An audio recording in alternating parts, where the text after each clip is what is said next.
Assalamualaikum warahmatullahi wabarakatuh. Perkenalkan, nama saya Siti Nurul Kolbislasia. Saya dari kelas 3B non-reguler, nomor NPM 7420120170. Saya di sini akan mereview pertemuan ke-6 mata kuliah Hukum Pidana Lanjutan dengan dosen yang saya hormati, Ibu Profesor Dr. Haji Heni Nuraini SHMH, dan asisten dosen yang saya hormati, Bapak Dr. Andes M. Rendi Aridhayandi SHMH. Lanjut saja ke bab 3 tentang perbarengan atau gabungan tindak pidana. Untuk pengertiannya, dalam KUHP tidak ditemukan definisinya, tetapi dari rumusan pasal-pasalnya dapat disimpulkan sebagai berikut. Yang pertama, seseorang dengan satu perbuatan mengakibatkan beberapa aturan pidana dilanggar, atau seseorang dengan beberapa perbuatan mengakibatkan beberapa aturan pidana dilanggar. Contoh, Ari sedang ada di luar aula, sedangkan Ali berada di dalam aula. Ali marah sama Ari karena buku biologinya diambil tanpa pengetahuannya.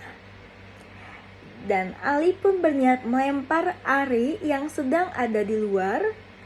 Kalau Ali jadi melempar Ari, akan ada aturan yang dilanggar lebih dari satu, yaitu Ali merusak kaca pasal 406. Yang kedua, Ali melakukan penganiayaan terkandung dalam pasal 351 ayat 2. Dan di antara perbuatan-perbuatan tersebut, hakim belum pernah menjatuhkan putusan atau vonis yang telah mempunyai kekuatan hukum yang pasti dan tetap. Yang ketiga, jaksa atau penuntut umum dalam melakukan penuntutan perkara-perkara tersebut harus secara sekaligus dan bersamaan. Di antara ketiga pengertian tersebut di atas, yang paling penting adalah yang nomor 1 karena menyangkut perbuatan.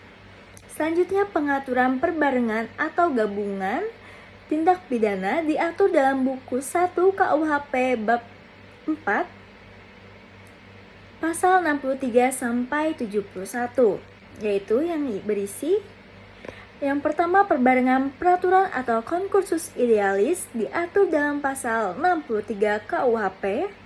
Yang kedua, perbuatan berlanjut atau forgated handling diatur dalam pasal 64 KUHP.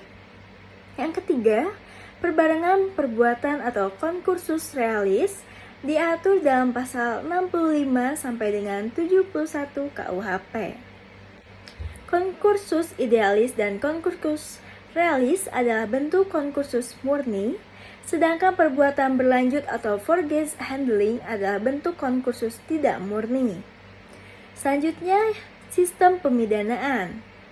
Yang pertama, perbarengan peraturan atau konkursus idealis pasal 63 KUHP.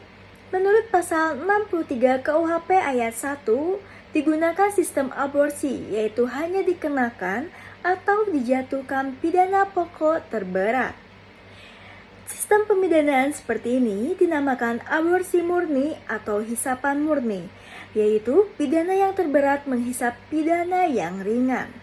Dalam konkursus idealis, perbuatan yang dimaksud adalah perbuatan jasmani atau material handling, yaitu perbuatan yang tidak dapat dipisah-pisahkan. Dalam pasal 63 KUHP, aturan yang dilanggar harus berbeda atau lebih dari satu aturan pidana.